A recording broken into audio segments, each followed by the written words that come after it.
everyone, welcome back to my channel. So, how was the NEET? फ़र्क पड़ता है? हाँ, क्यों नहीं पड़ता? ऑनेस्टली मुझे लग रहा था कि ये फेज़ फाइनली ख़त्म हो गया और मैं मेंटली मूव ऑन करने का ट्राई कर रही थी। थोड़ा नॉर्मल फील करने लगी थी पेपर के बाद। सब कुछ काम नहीं चल रहा था। मतलब पेपर मेरा ठीक हुआ था, नॉट दैट मच बहुत अच्छा, क्योंकि मैं बॉर्डर पे थी एंड मुझे लग रहा था कि चलो यार अब तो हो गया और अब के बाद मुझे नहीं देना, क्योंकि मेरा ये लास्ट टाइम था।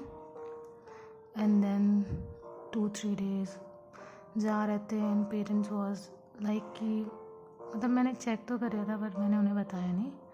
एंड दे वर लाइक कि तुम पेपर चेक किया। मैं हर बार डिनाई कर देती थी, मम्मी गुस्सा होती थी। फिर मैंने कहा कि नहीं कर रही हूँ, मुझे करना होगा तो मैं कर लूँगी। एंड फिर उन्होंने बोलना छोड़ दिया about a week. And then रीनीट का जब न्यूज़ आया एंड आई वाज शॉक थी, सरप्राइज थी। मुझे कुछ समझ नहीं आया था क्या थी मैं, पर मैं ऐसे साइलेंट हो गई थी एंड कुछ समझ नहीं आया। फिर सोचा कि सब तो फिर से स्टार्टिंग लाइन पे आ गए, फिर से करना पड़ेगा सब कुछ। I don't think people realize how mentally exhausting this whole situation has been for students. पर सब तो बोल रहे हैं कि चलो एक नया चांस मिल गया। मतलब उनकी बात भी सही है, पर कुछ बोल नहीं सकते ना, क्योंकि वो उस चीज़ की प्रिपरेशन नहीं कर रहे हैं। प्रिपरेशन तो हम कर रहे हैं ना। And how mentally exhausting is this we all know. जो कर रहा है उसको ही पता है ना। पेपर लीक की वजह से जो भी हुआ, हर एस्पायरेंट अफेक्ट हुआ है। एंड जो सुसाइड किया जिन्होंने, वो तो बहुत ही हर्टफुल था। और ऑनेस्टली सिर्फ स्टूडेंट्स ही नहीं, पेरेंट्स भी इक्वली स्ट्रेस्ड हैं।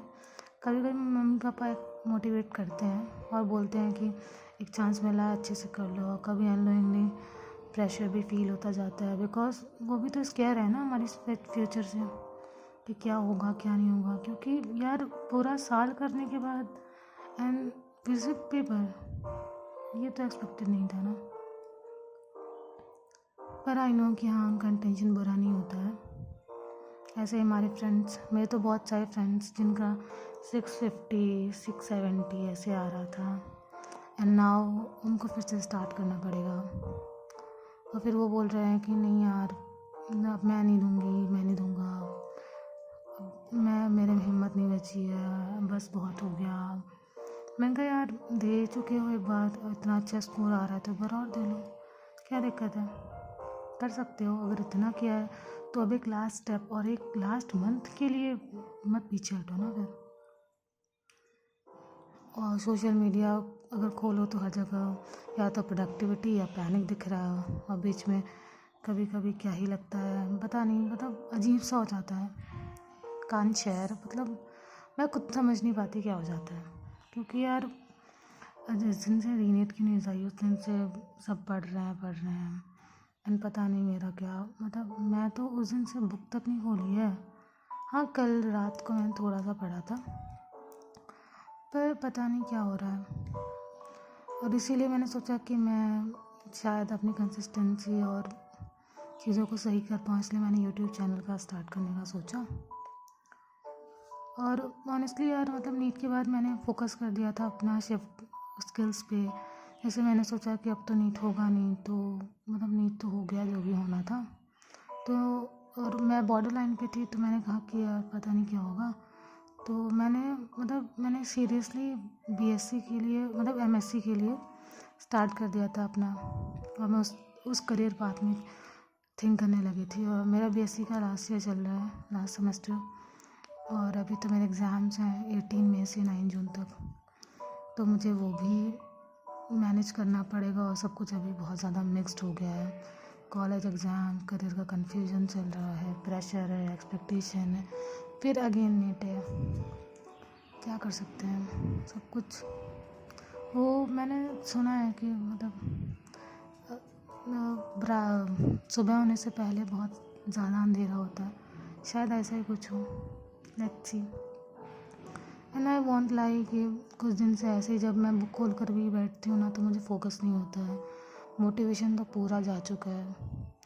और फिर जब रेस्ट लेती हूँ सोचती हूँ चलो अच्छा रेस्ट कर लेती हूँ या मूवी देख लेती हूँ, फिर गिल्ट भी होता है यार अंदर से, नहीं यार बस एक मंथ है, थोड़ा सा पुश करना है, थोड़ा दिन और डिसिप्लिन में रहते हैं, ट्राई करते हैं, कर लो भी।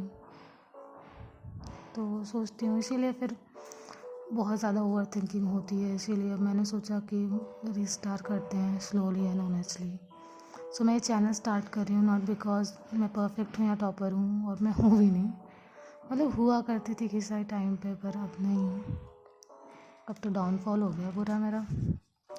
But because they are students who are they are feeling exactly जैसा मैं सोच रही हूँ, तो I wanted a space where I could be a real, good days, bad days, productive days, breakdowns, everything.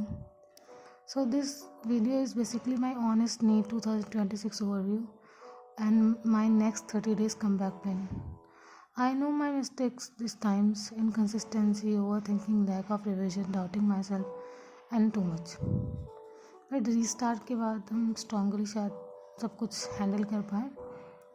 For next 30 days, I want to be focused on consistency, daily hours, NCERT revision, texting my chapters, especially in physics and physical chemistry. और मुझे अपना Insta वगैरह भी बंद करना है, और 10 hours की स्टडी तो मैं कोशिश करूँगी रोज़ करूँ, उससे ज़्यादा भी कर लूँ, तो इसलिए मैं सोच रही हूँ लाइब्रेरी का ज्वाइन करने का। And if you are also feeling lost because of the whole renewed situation, please remember you are not the weak for feeling tired. हम सब अफेक्टेड हुए हैं in somehow, but may be strength का मतलब ये नहीं होता कि starting again even when you are not feeling ready. One day this phase will just became a story we survived, so just remind it. And I think restart करना चाहिए, और अगर सब कुछ सही होगा तो पता है ना, मतलब हमारी लाइफ चेंज हो सकती है। एंड होप सो सब अच्छा हो, and if you are feeling the same तो comment and like share subscribe, and for the next updates, for the series of updates, I mean मैं हर रोज़ वीडियो अपलोड करूँगी, तो just stay connected and subscribe my channel. So bye.